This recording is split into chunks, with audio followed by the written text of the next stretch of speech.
Welcome to the audiobook of the Daniel Hadwyn Series, Book 1, The Mirror of Limbo, written by Benjamin Mahoney and narrated by Keith Crimson.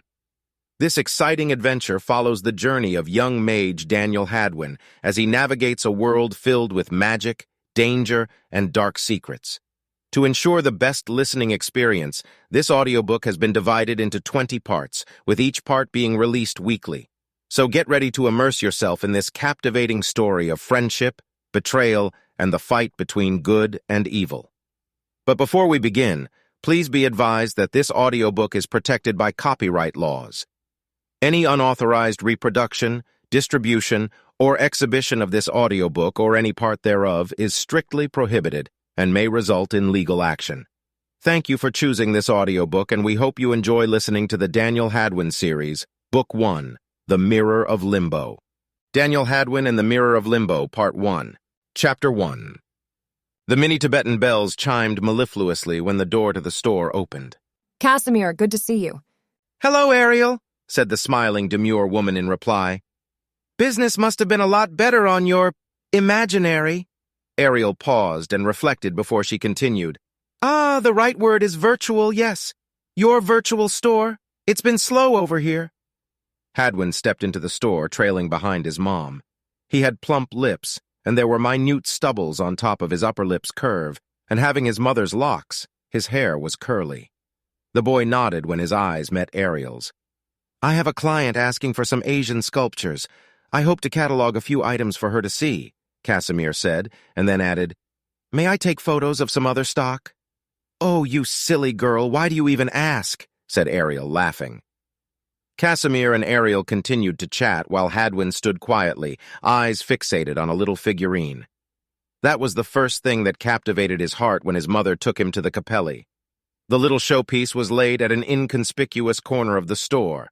The bronze dragon perched on a pillow with front right limb terminating at the pillow line. Hadwyn was expecting folded legs on the pillow, but there weren't any. What caught Hadwyn's interest was the delicate artwork. The scales, ears, mouth, nose, and eyes were lifelike. "Hello again," Hadwyn said, and lowered his upper torso so that his face and the dragon were at eye level. He studied the artifact carefully. Those eyes were big, and they were the most peculiar part of the beast. They were rusty green and had the likeness of living eyes. A little freaky, but they did not freak the boy out.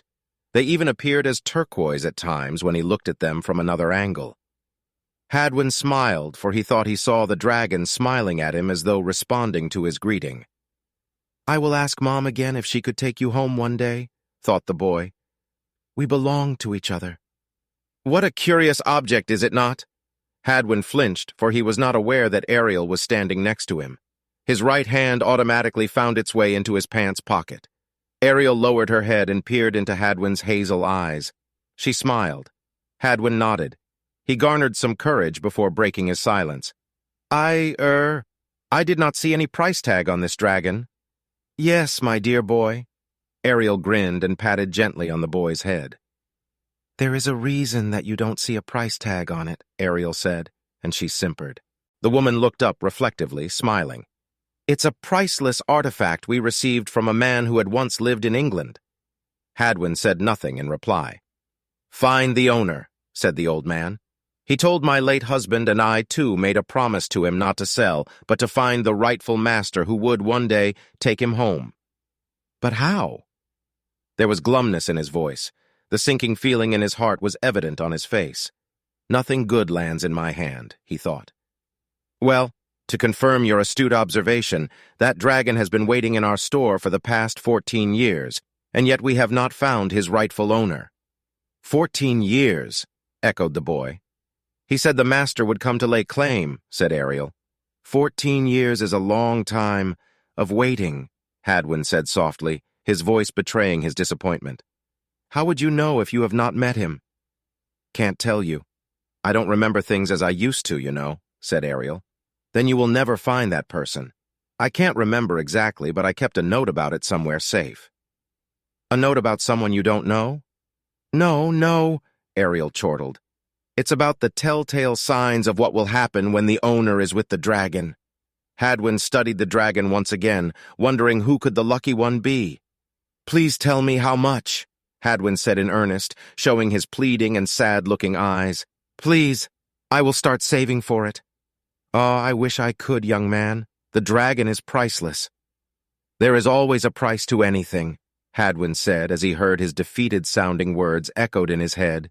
He sat crossed-legged on the floor as he continued to stare at the dragon.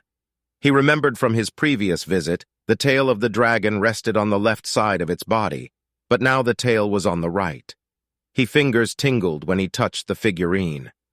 Just about then, he heard a sharp chirping above him. He tilted his head back to look up, but saw a shelf with a bird, a wooden carving object, perching on it. There was also a vase sitting next to the wooden bird, and nothing else that would suggest a chirp-making object. "Where has that chirp come from?" Hadwyn asked, and continued to scan around, searching for an animal. "What sound?" Ariel sounded surprised. "The sound a bird would make," said Hadwyn. "You have a pet bird?" Ariel shook her head and said, "All I have here are antiques, my dear, nothing that chirps nor sings," and flashed a placid chuckle and bemused smile. The boy took a second glance at the bird and saw no hole anywhere, no way to make any sound. It was not even spring-loaded, he thought. "Hey, Dan," said Ariel suddenly, "I have something that might catch your fancy." She waved her hand, beckoning the boy to follow her. Hadwyn, his head downcast, tailed the old woman. Ariel held up a porcelain snake with size that was comparable to the dragon. It has black and bright yellow stripes on it with finely edged scales and 2 amethyst gems for its eyes. "No, thanks," said the boy quickly, and he was already rubbing his right arm where goosebumps rippled up his skin. It was as though snakes gave him a visual allergy. "You sure? I know you've been eyeing the dragon there for quite some time, and I thought you might also like other beasts that have scales," said Ariel, and she did not laugh, for she did notice that the boy was frosty-looking and had goosebumps on his hands. The boy shook his head again and turned around to look for his mom, his thoughts with the dragon. Hadwyn knew he distinctively heard the chirping of a live bird and wondered if his mom heard it, but his mother was busy in her search for a list of potential goods to show to her client. He saw her holding up an emerald vase, inspecting it with much care. Evidently, Casimir shortlisted that item in her hands to be photographed and shown to her client. Finding no price tag on the vase, she thought she would ask Ariel later. While Casimir continued to browse for items that might interest her client, she left her boy alone to nurse his fixation. Chapter 2. "What's up, darling?" Casimir asked. "Nothing," replied Hadwyn. He uploaded photographs of the items which he had taken under the instruction of his mother onto the computer to be cropped and added to Casimir Antiques, an online store. "I carry you for 9 good months. Don't you think I would know if you're unhappy?" Hadwyn shook his head without saying anything, while his eyes were glued to the screen. "Is it about the dragon in Capelli?" his mother asked. Silence greeted her. "I'm sorry, darling. I wish we could afford it. I've to be realistic. Remember our motto, nothing frivolous." "But I said I would have saved up for it," Hadwyn said. "Even if—" "Mom, just forget it, please. We don't need to talk about it." "But I have to, honey. I don't want you to think of me as an insensitive mother, one who won't allow you to get something even when you're using your savings." Casimir breathed in deeply and sighed. "You know where I'm coming from, right?" "Mom, Ariel said that it is not for sale anyway. You need not have to worry about it anymore." Casimir frowned. "Oh, I'm really sorry, honey. If you like it, maybe I can see if Ariel—" "No, Mom, even if you can afford it, that item is not for sale. Don't you get it?" Hadwyn said, staring idly at the mouse. "Please, there is no point talking about it, all right. I was going to say that perhaps Ariel might have something similar."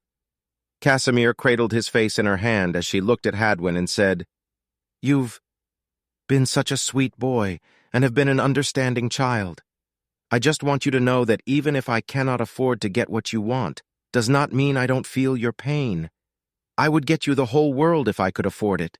But you know that I'm saving for something very important, right?" Her voice trailed off.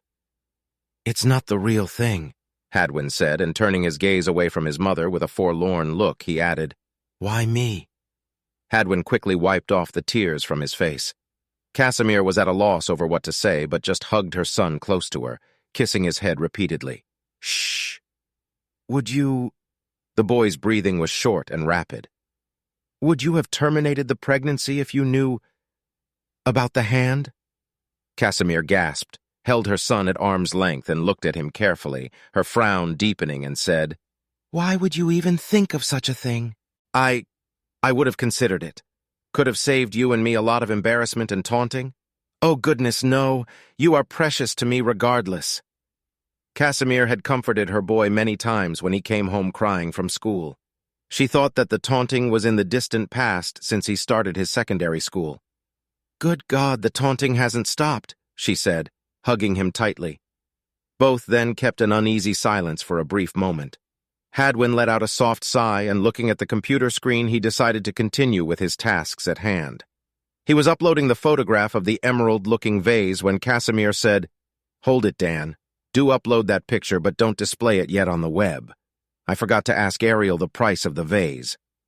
Maybe just like the dragon, Ariel is waiting for someone to collect the vase. She said that those untagged items in her store are not for sale, but for repossession by the rightful owner. You making things up? Come on, Mom, I make such things up? Hadwyn protested. The dragon sat in the store for 14 years. 14 years? That is a long time, Casimir said.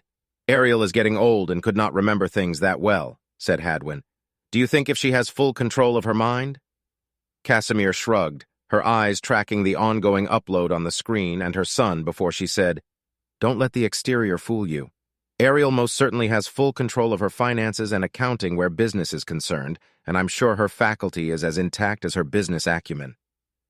The boy's face lit up a little, and he gave a cheeky smile before saying, Maybe, just maybe, the dragon is waiting for me after all. Well, there you go. Positive thinking puts you in a better mindset, Casimir said, although I want to add that we do need to keep our feet firmly on the ground at all time. Chapter 3. 2 days had gone by since Hadwyn and his mother visited Capelli. Ariel gently dusted the dragon. She smiled when she recalled how earnest the young boy seemed to be when he offered to buy it from her. She frowned, for she felt sorry turning down the youngster's request. A smile came back to her lips when the exact words that Hadwyn uttered echoed in her head. There is always a price to anything. Tweet! Ariel closed her eyes, hoping to locate the source of the tweeting. Could that be what the young man heard? Thought Ariel. Her gaze rested on the same wooden bird which Hadwyn saw. She took the bird from the shelf, hoping to find some explanation for the tweeting. The carved block was light, and she doubted if it was even possible that the sound came from it. She shook the bird, but there was no rattling sound coming from within. On closer inspection, she saw a smooth-bodied carved wooden ornament that looked more like an overweight magpie than a normal bird. Another peculiar ornament which the old man left behind, Ariel said softly and shook her head. Peculiar? Came a question. Ariel jumped and flung the carved wooden bird sky high and caught it in time before it almost landed on the ground. Oh, good grief. Trying to frighten me to death, are you? Ariel placed the bird back on the shelf. The bird blinked a couple of times and then said, Not as much as the fear you struck in my heart. If a bird could talk, surely its wings would not fail him, would it? Ariel said. The bird glowered at Ariel, not saying another word. Why now, after 14 years of silence? The bird turned his head and with a beady eye gazed at Ariel and then said, My name is Raffi, and I have been assigned the quietest task of accompanying Nagasaki. The bird continued to track Ariel's movement as she reached over for the dragon to touch it. Nagasaki, as in this bronze dragon here? Asked Ariel. Yes, that's right. Our honorable dragon's name is Nagasaki, if you have not been told by your husband. You have not given me the reason for your royal muteness for the last 14 years? Raffi moved his head up and then leaned right as though to ease the years of stiffness as a carved wooden bird. He did not reply to Ariel. Oh my goodness! Ariel let out a loud shriek suddenly. Her eyes were wide and her mouth hung open as she looked at Raffi.